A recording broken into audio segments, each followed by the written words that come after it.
Hello, BookTube. Welcome back to your Daily Penguin. This is our tour through my Penguin Classic wall, book by book, author by author. I decided not to cap off a library tour last year with a quick run through, but rather to take the whole year to do this Penguin wall. And those of you who are new to the channel, that was my little miniature schnauzer Frida, who is having a doom and gloomy day today because it's pouring rain. Desperately needed rain for Boston, which has been in a drought for the last 6 months. But she hates it. Frida just hates the rain. Absolutely hates it. On principle, in practice, the sound of it, the mere suggestion of it, she hates it. So she's in a froward mood.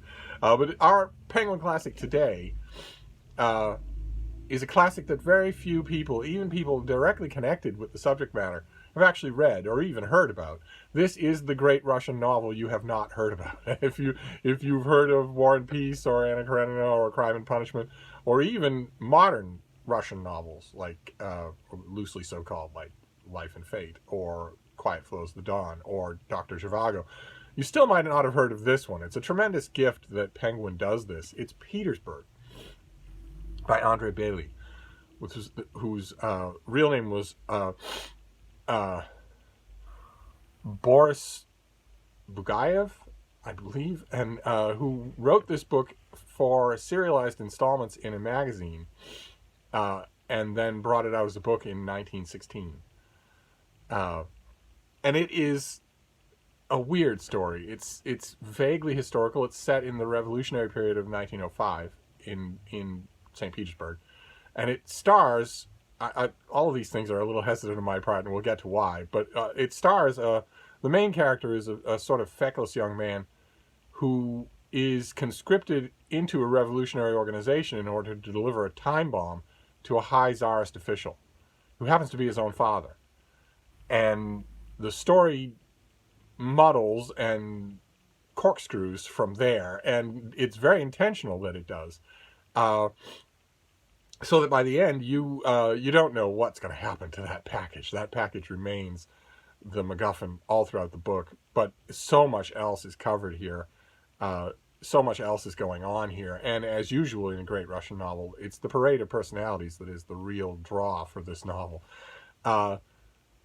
And it came out to, it sank like a stone. Critics really didn't notice it. And then I think it waited a good 30 or 40 years before it got its first English language translation.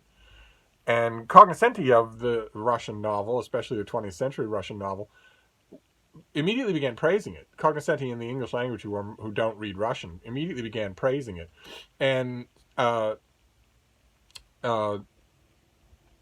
snooty Russophile snobs also began saying that it's incomprehensible except in Russian, that there's no way to translate it. This particular translation is by David Macduff, and the impression I get, I'm not 100% sure here, but the impression I get is that his translation is not well regarded among the, I think, 4 or 5 English translations that this book has had. But it worked just fine for me. I don't really kowtow much to the opinions of snobs. And I thought this was an absorbing reading experience. And you might not, on the surface, you might not think, sorry for the runny nose.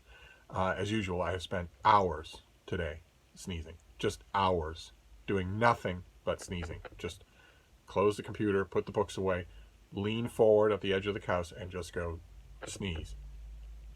Sneeze. Sneeze. Clockwork regularity and too small an interval to do anything. I would be reduced to the comically pathetic expedient of literally typing one letter and then sneezing, and then typing another letter and then sneezing. I'm not willing to do that. I'd rather get fired from all of my jobs. I'd rather just die than do that. So instead, when it starts to happen, I just have to stop my life, sit on the edge of the bed or on the edge of the couch, and just simply wait through a metronome until it stops, with no guarantee that it won't start again. So I'm a little bit slurpy, and I could stop this video at any minute. But in the meantime, you might not think, if you are familiar with this book, you might not think that I would like it, because there's a whole lot of proto-postmodernist narrative gimmicks going on in this book, a lot of them.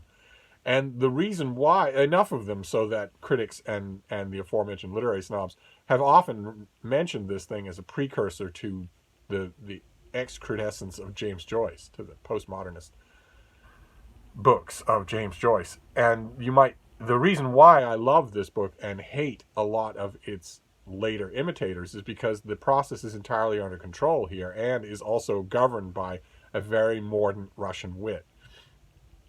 There is no element in this book of the element that rules most postmodern fiction of, hey, look at me. Never mind my stupid plot. Never mind my ham-handed classical allusions to Homer's Iliad or Odyssey. No, hey, look at me. Look at how clever I am. That's what drove Virginia Woolf crazy about a lot of postmodern fiction, is that it was so eager for praise of its author, not of its construction. And it's what saves her own work, because there's nothing like that in her own work. Same thing is true here.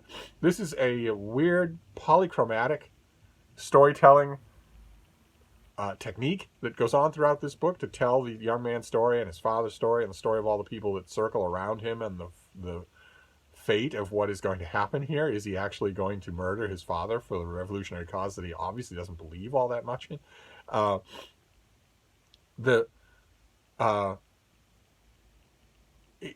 All of that plot could be told in a very straightforward, conventional Russian way. That would still be a terrific book if the author was really on point.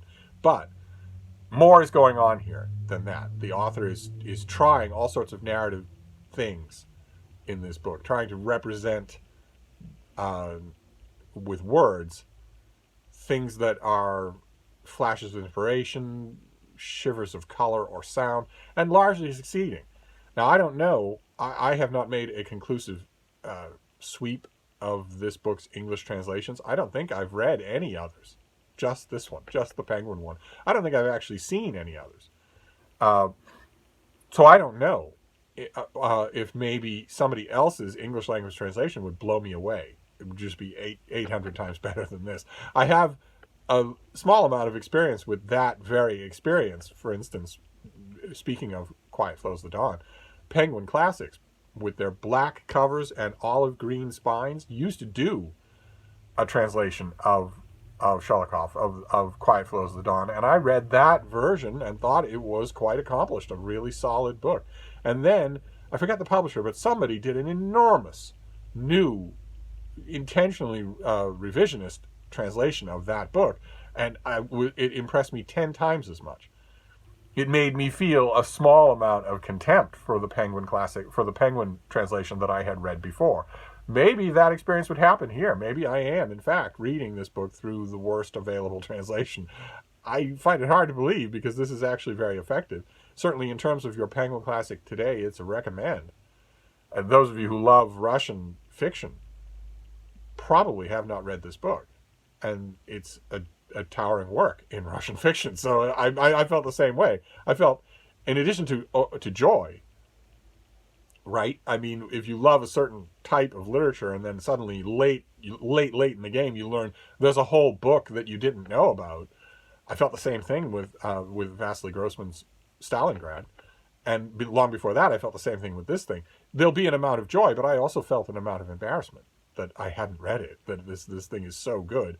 My only consolation is that no one thought to bother to translate it into English for decades. So I wasn't the only one who missed the ball there. So your Penguin today is a recommend, absolutely. I don't know what this is doing, just floating around with all these other books, but I think we're probably not going to have a whole lot of order or organization for the rest of this tour. So we shall see. I will test that tomorrow. We will reconvene and see what tomorrow's Penguin will be. So I'll wrap this up for now, and I'll see you then. Thank you, BookTube.